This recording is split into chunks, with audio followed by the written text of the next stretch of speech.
All right, so we've had a great week working on our alternative sources of energy project, and we've come pretty far in these couple days.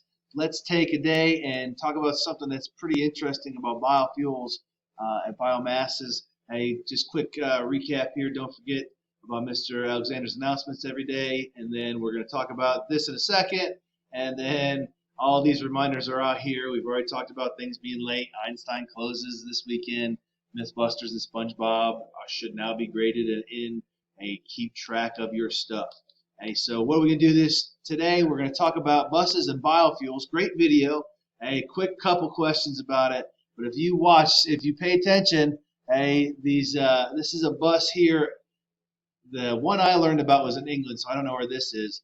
But it literally runs off of poop. Hey, you put poop in it, and then a bacteria breaks down the human poop, and see how they're being funny because everybody's sitting down here. They're not sitting on toilets. They're sitting on chairs, I think, when he goes by.